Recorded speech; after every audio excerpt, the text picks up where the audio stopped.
ತೋಟಗಾರಿಕೆ ಇಲಾಖೆಯಿಂದ ದ್ರಾಕ್ಷಿ ಬೆಳೆಗಾರರಿಗೆ ಅಗತ್ಯ ಮಾಹಿತಿ. ದ್ರಾಕ್ಷಿ ಬೆಳೆಯಲ್ಲಿ ಬೂಜು ತುಪ್ಪಟ ಮತ್ತು ಚುಬ್ಬು ರೋಗ ಅಂದರೆ ಆಂಥ್ರಾಕ್ನೋಸ್ಗೆ ಕಾರಣ ಏನೆಂದರೆ ಎಲೆಗಳ ಹಿಂಭಾಗದಲ್ಲಿ ಬಿಳಿ ತುಪ್ಪಟದಂತಹ ಶಿಲೀಂಧ್ರದ ಬೆಳವಣಿಗೆ ಕಂಡುಬಂದು ಎಲೆ ಒಣಗಿ ಬಾಡುತ್ತದೆ. ಗೊಂಚಲುಗಳಲ್ಲಿ ಹಣ್ಣುಗಳು ಮುದುರಿ ಜೋತು ಬೀಳುತ್ತವೆ. ಈ ರೋಗ ಮಳೆಗಾಲದಲ್ಲಿ ಹೆಚ್ಚು ತೀವ್ರವಾಗಿರುತ್ತದೆ. ಎಲೆಗಳ ಮೇಲೆ ಕಂದು ಬಣ್ಣದ ಚುಕ್ಕೆಗಳು ಕಂಡುಬರುತ್ತದೆ. ಹಣ್ಣುಗಳಲ್ಲಿ ಕಪ್ಪು ಚುಕ್ಕೆಗಳು ಕಂಡುಬಂದು ಕೊಳೆಯುವಿಕೆ ಕಂಡುಬರುತ್ತದೆ. ಅದನ್ನು ನಿರ್ವಹಣೆ ಮಾಡುವುದು ಹೇಗೆಂದರೆ ಏಪ್ರಿಲ್ ಚಾಟನಿ ನಂತರ ಬೆಳೆಗಳಿಗೆ 3 ಗ್ರಾಂ ತಾಮ್ರದ ಆಕ್ಸಿಕ್ಲೋರೈಡ್ 50 WC ಅಥವಾ 6 ಮ್ಯಾಂಕೋಜೇಬ್ 75 WP ಅಥವಾ 1 ಗ್ರಾಂ ಕಾರ್ಬನ್ ಡೈಸಿಮ್ 50 WP ಅಥವಾ 1.5 ಮಿಲಿಲೀಟರ್ ಡೈಪಿನ್ ಕೋನೋಝೋಲ್ ಅಥವಾ 2 ಗ್ರಾಂನ ಮೆಟಲಾಕ್ಸಿಲ್ MZ 72 WP ಪ್ರತಿ ಲೀಟರ್ ನೀರಿನಲ್ಲಿ ಕರಗಿಸಿ ಸಿಂಪಡಿಸಬೇಕು. ಇನ್ನು ಬೂಜು ತುಪ್ಪಟ ರೋಗದ ಹತೋಟಿಗಾಗಿ ಮೆಟಲಾಕ್ಸಿಲ್ MZ 72 WP 2.5 ಗ್ರಾಂ ಅಥವಾ ಅಜಾಕಿಸ್ಟ್ರೋಬಿನ್ ಅಂದರೆ ಅಮಿಸ್ಟಾರ್ ಅಥವಾ ಪಾಸಿಟಲ್ AL ಶೇಕಡ 0.2 ಮತ್ತು ಪ್ರೋಪಿಜೆಬ್ ಅಥವಾ ಡೈಮಿಥೋಮಾಪ್ ಶೇಕಡ 0.8 ಅಥವಾ 2 ಗ್ರಾಂ ಫೆನಾಮಿಡಾನ್ ಮತ್ತೆ ಮ್ಯಾಂಕೋಜೀಬ್ ಅನ್ನು 1 ಲೀಟರ್ ನೀರಿಗೆ ಬೆರೆಸಿ ಪ್ರತಿ 10 ರಿಂದ 15 ದಿನಗಳಿಗೊಮ್ಮೆ ಸಿಂಪರಣೆ ಮಾಡಬೇಕು.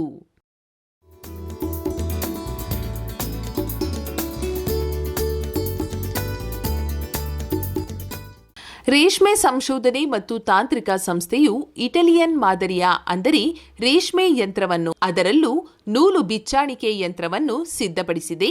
ಈಗ ರಾಜ್ಯದಲ್ಲಿ ರೇಷ್ಮೆ ಚರಕ, cottage basis, multi hand, automatic release machine ಸೇರಿದಂತೆ ವಿವಿಧ ಯಂತ್ರಗಳ ಮೂಲಕ ರೇಷ್ಮೆಯನ್ನು ಉತ್ಪಾದನೆ ಮಾಡಲಾಗುತ್ತಿದೆ.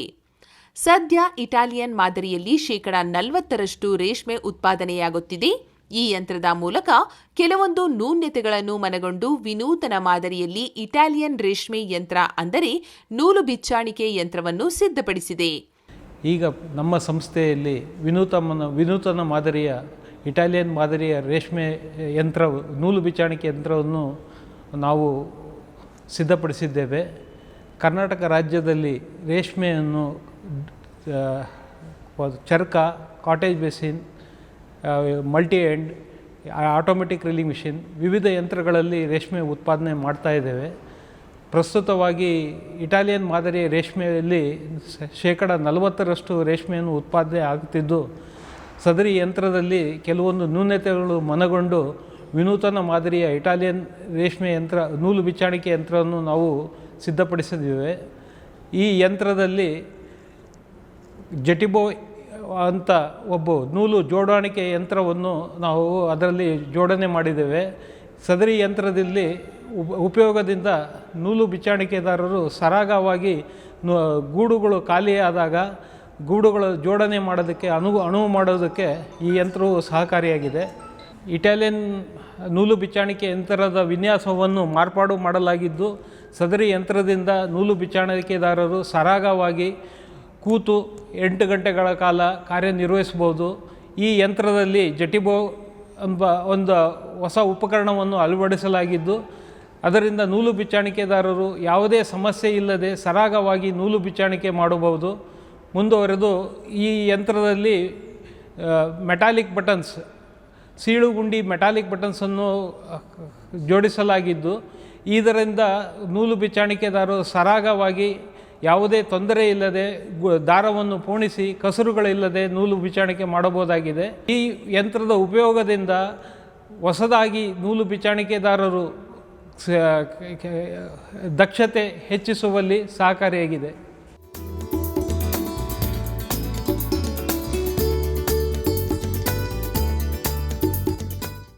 ತೋಟಗಾರಿಕೆ ತರಬೇತಿಗೆ ಅರ್ಜಿ ಆಹ್ವಾನ 2023-24ನೇ ಸಾಲಿನಲ್ಲಿ ಬೆಂಗಳೂರು ಲಾಲ್ಬಾಗ್ನಲ್ಲಿರುವ ತೋಟಗಾರಿಕೆ ತರಬೇತಿ ಕೇಂದ್ರವು ಬರುವ ತಿಂಗಳು ಮೇ 2ರಿಂದ ಬರುವ ವರ್ಷ ಫೆಬ್ರವರಿ 29ರವರೆಗೆ 10 ತಿಂಗಳು ನಡೆಯುವ ತೋಟಗಾರಿಕೆ ತರಬೇತಿಗೆ ಅರ್ಜಿ ಆಹ್ವಾನಿಸಿದೆ. ವಿಶೇಷವಾಗಿ ಬೆಂಗಳೂರು ಗ್ರಾಮಾಂತರ, ಬೆಂಗಳೂರು ನಗರ, ತುಮಕೂರು, ರಾಮನಗರ, ಚಿಕ್ಕಬಳ್ಳಾಪುರ ಹಾಗೂ ಕೋಲಾರ ಜಿಲ್ಲೆಗಳಲ್ಲಿ ಅರ್ಹ ಅಭ್ಯರ್ಥಿಗಳಿಂದ ಅರ್ಜಿಗಳನ್ನು ಕರೆಯಲಾಗಿದೆ. ತರಬೇತಿಗೆ ಆಯ್ಕೆಯಾದ ಅಭ್ಯರ್ಥಿಗಳಿಗೆ ಮಾಸಿಕ ಶಿಷ್ಯವೇತನ 1,750 ರೂಪಾಯಿ ನೀಡಲಾಗುವುದು. ಮೇಲೆ ತಿಳಿಸಿದ ಜಿಲ್ಲೆಗಳಲ್ಲಿ ವಾಸವಾಗಿರುವವರು ಮಾತ್ರ ಅರ್ಜಿ ಸಲ್ಲಿಸಲು ಅರ್ಹರಾಗಿರುತ್ತಾರೆ. ವಿದ್ಯಾರ್ಹತೆ: ಕನ್ನಡ ವಿಷಯದೊಂದಿಗೆ ಎಸ್ಎಸ್ಎಲ್ಸಿ ಪರೀಕ್ಷೆಯಲ್ಲಿ ಉತ್ತೀರ್ಣರಾಗಿರಬೇಕು.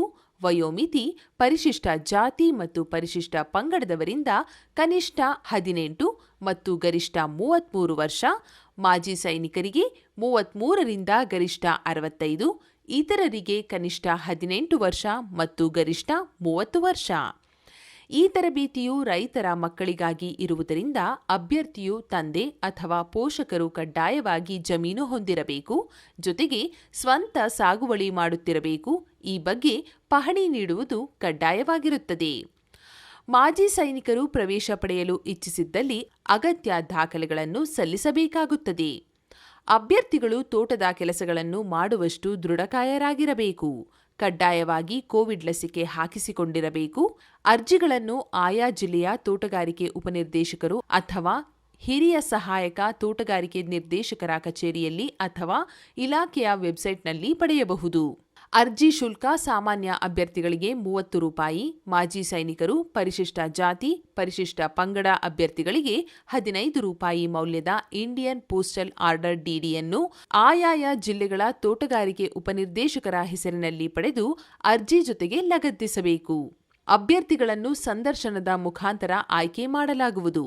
ಏಪ್ರಿಲ್ 15 ಸಂದರ್ಶನದ ದಿನವಾಗಿದ್ದು, ಭರ್ತಿ ಮಾಡಿದ ಅರ್ಜಿಗಳನ್ನು ಇದೇ ತಿಂಗಳ 12ರಂದು ಸಂಜೆ 5 ಗಂಟೆಯೊಳಗೆ ಆಯಾ ತೋಟಗಾರಿಕೆ ಉಪನಿರ್ದೇಶಕರು ಅಥವಾ ಹಿರಿಯ ಸಹಾಯಕ ತೋಟಗಾರಿಕೆ ನಿರ್ದೇಶಕರ ಕಚೇರಿಯಲ್ಲಿ ಸಲ್ಲಿಸಬೇಕು. ಹೆಚ್ಚಿನ ಮಾಹಿತಿಗಾಗಿ ದೂರವಾಣಿ ಸಂಖ್ಯೆ 0822422404444 ಅಥವಾ 9741560256 ಅಥವಾ 8197792966 ಇಲ್ಲಿಗೆ ಸಂಪರ್ಕಿಸಬಹುದು.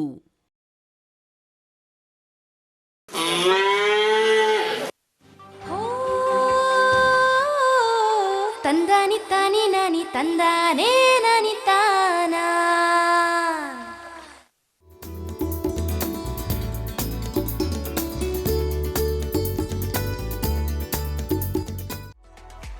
ಬೆಂಗಳೂರು ಹೊರವಲಯದ ಹೆಸರುಘಟ್ಟದಲ್ಲಿ ಇರುವ ಪ್ರತಿಷ್ಠಿತ ಭಾರತೀಯ ತೋಟಗಾರಿಕೆ ಸಂಶೋಧನಾ ಸಂಸ್ಥೆಯು ಬಳ್ಳಿಯ ತರಕಾರಿಯಾದ ಹೀರೆಕಾಯಿಯಲ್ಲಿ ಸಂಶೋಧನೆ ಮಾಡಿ ಸುಧಾರಿತ ಅರ್ಕಾ ಪ್ರಸನ್ನ ಎನ್ನುವ ಹೊಸ ತಳಿಯನ್ನು ಪರಿಚಯಿಸಿದೆ. ಈ ತಳಿಯ ಬಗ್ಗೆ ಹೇಳುವುದಾದರೆ, ಅರ್ಕಾ ಪ್ರಸನ್ನ ತಳಿಯು ಹೀರೆಕಾಯಿ ಉದ್ದವಾಗಿದ್ದು ಸದಾ ಹಸಿರಾಗಿರುವುದಲ್ಲದೆ ಬೀಜ ಹಾಕಿದ 30 ದಿನಗಳಲ್ಲೇ ಹೂವು ಬಿಡುತ್ತದೆ. ಕಾಯಿಗಳನ್ನು 30ರಿಂದ 40 ದಿನದೊಳಗೆ ಮೊದಲು ಕಟಾವು ಮಾಡಬಹುದು. ಒಂದು ಸಲ ಬೆಳೆ ಹಾಕಿದರೆ 10ರಿಂದ 12 ಸಲ ಕಟಾವು ಮಾಡಬಹುದು. ಅಲ್ಲದೆ ಇಳುವರಿ ಕೂಡ ಹೆಚ್ಚಿದೆ. 1 ಹೆಕ್ಟರ್ಗೆ 25ರಿಂದ 26 ಟನ್ ಇಳುವರಿ ಇರುತ್ತದೆ. ವಿಶೇಷವಾಗಿ ನಮ್ಮ ರಾಜ್ಯದಲ್ಲಿ ಈ ತಳಿಯನ್ನು ಬೆಳೆಯಬಹುದು. ಹವಾಮಾನವು ಸೂಕ್ತವಾಗಿದೆ. ನಮ್ಮ ರೈತರು ಕೂಡ ಈ ತಳಿಯನ್ನೇ ಹೆಚ್ಚಾಗಿ ಆಶ್ರಯಿಸಿದ್ದು, ಬೆಳೆದ ಹೀರೆಕಾಯಿಗಳು ಉದ್ದವಾಗಿರುವುದರಿಂದ ರಾಜ್ಯದ ಜನರು ಕೂಡ ಬಳಸಲು ಇಷ್ಟಪಡುತ್ತಾರೆ. ಈಗಾಗಲೇ ಹಲವಾರು ರೈತರು ಅರ್ಕಾ ಪ್ರಸನ್ನ ತಳಿ ಹೀರೆಕಾಯಿಯನ್ನು ಬೆಳೆದು ಸಫಲರಾಗುತ್ತಿದ್ದು, ಸುಧಾರಿತ ಕೃಷಿಯನ್ನು ಅಳವಡಿಸಿಕೊಂಡು ಯಶಸ್ಸು ಕಂಡಿದ್ದಾರೆ. ಈ ತಳಿಯನ್ನು ಎಲ್ಲ ಕಾಲಮಾನಗಳಲ್ಲೂ ಬೆಳೆಯಬಹುದು. ರೋಗಬಾಧೆಗಳಿಂದ ಹವಾಮಾನ ವೈಪರೀತ್ಯವನ್ನು ತಡೆಯಲು ಹೀರೆಕಾಯಿಯನ್ನು ಪಾಲಿ ಹೌಸ್ನಲ್ಲೂ ಬೆಳೆಯಬಹುದು.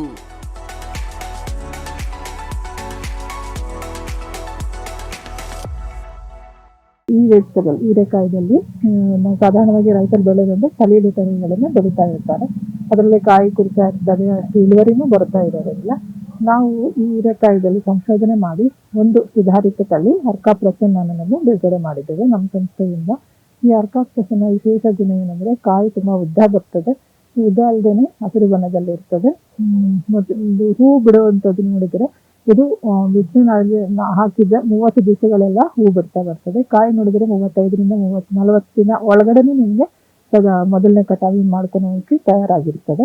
ಹಂಗೆ ಆ ರೀತಿ ನೋಡಿದ್ರೆ ಸುಮಾರು ಒಂದು ಬೆಳೆ ಬೆಳೆದಿದ್ರೆ 10ರಿಂದ 12 ಸಲ ಕಟಾವಿ ಮಾಡ್ಕೊಳ್ಬೋದು. ಆ ರೀತಿಯಲ್ಲಿ 3ರಿಂದ 3.5 ತಿಂಗಳ ತನಕ ನಿಮಗೆ ಕ್ರಾಪು ಫೀಲ್ಡಲ್ಲಿ ಇದ್ದೇ ಇರ್ತದೆ. ಈ ರೀತಿ ನೋಡುವಾಗ ಇದರಲ್ಲಿ ಇಳುವರಿನೂ ಹೆಚ್ಚಾಗಿ ಹೊಂದಿರ್ತದೆ. ಸುಮಾರು ಒಂದು ಹೆಕ್ಟಾರ್ಗೆ 25ರಿಂದ 26 ಟನ್ನಷ್ಟು ಇಳುವರಿ ಸಿಗ್ತದೆ. ಒಂದು ಎಕರೆಗೆ 10 ಟನ್ನಷ್ಟಂತೂ ಖಂಡಿತ ಸಿಗ್ತದೆ. ಇದು ಕರ್ನಾಟಕ ರಾಜ್ಯದಲ್ಲಿ ಬಹಳ ಪ್ರಸಿದ್ಧವಾಗಿದೆ. ತುಂಬ ಜನ ರೈತರು ಇದನ್ನು ಬೇಡಿಕೆಯಾಗಿ ಕೇಳ್ತಾ ಇರ್ತಾರೆ, ಯಾವಾಗಲೂ ಬೀಜ ಬೇಕು ಅಂತ.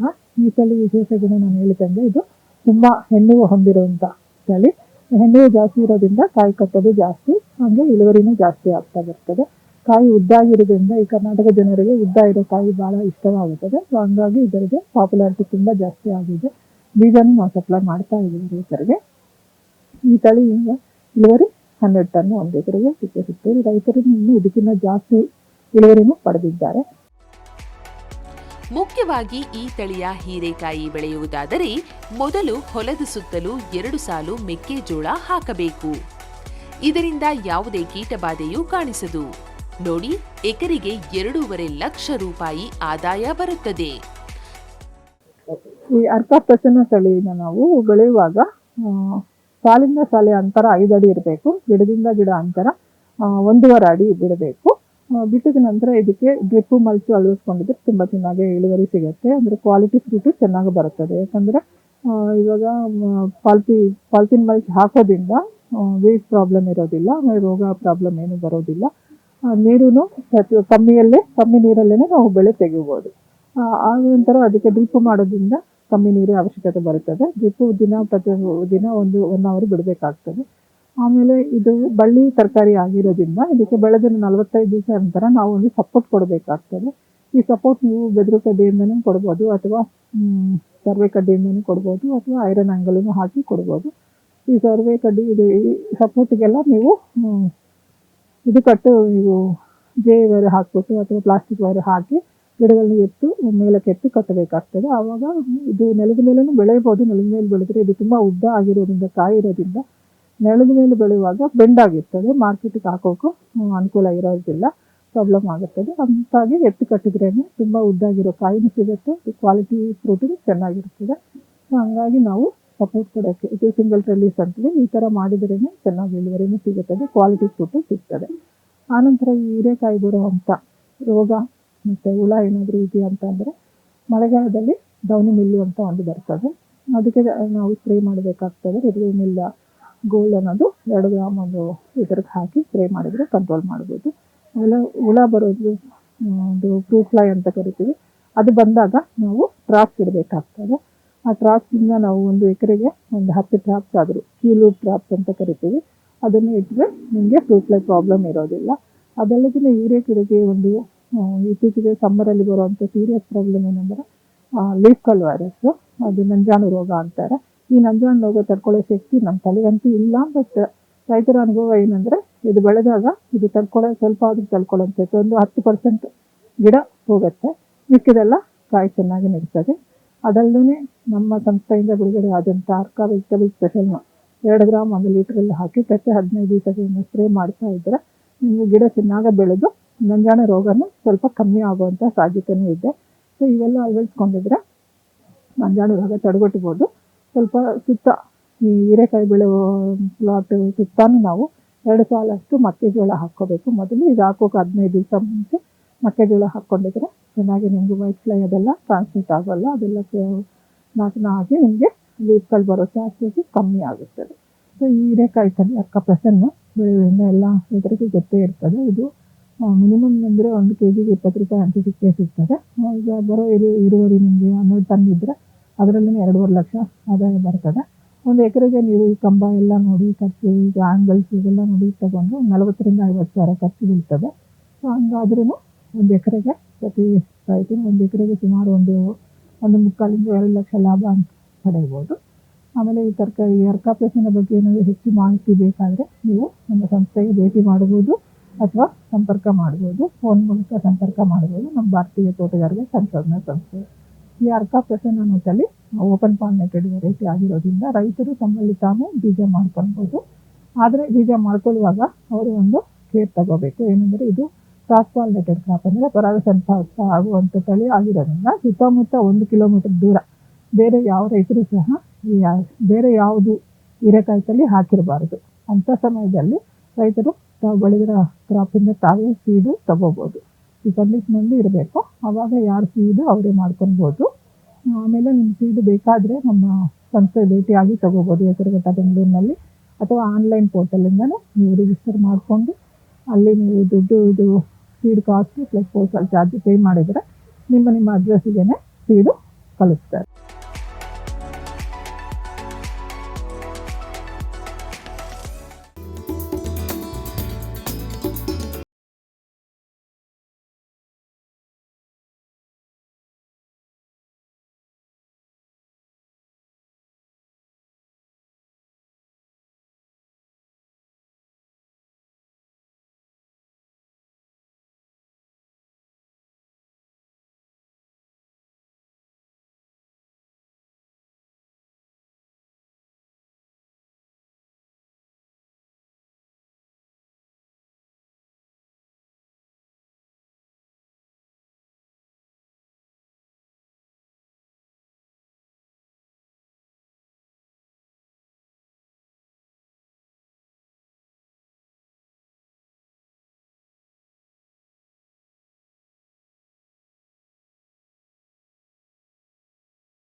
ಮೂವತ್ತೆಂಟು ಅಡಿ ಉದ್ದ, 88 ಅಡಿ ಉದ್ದ, ಮತ್ತು ಮೇಲ್ಗಡೆ ರೂಫ್ಗೆ ಶೀಟ್ ಹಾಕ್ಕೊಂಡಿದ್ದೀವಿ, ಮತ್ತು ಕೆಳಗಡೆ ಫೈಬರ್ ಮ್ಯಾಟ್.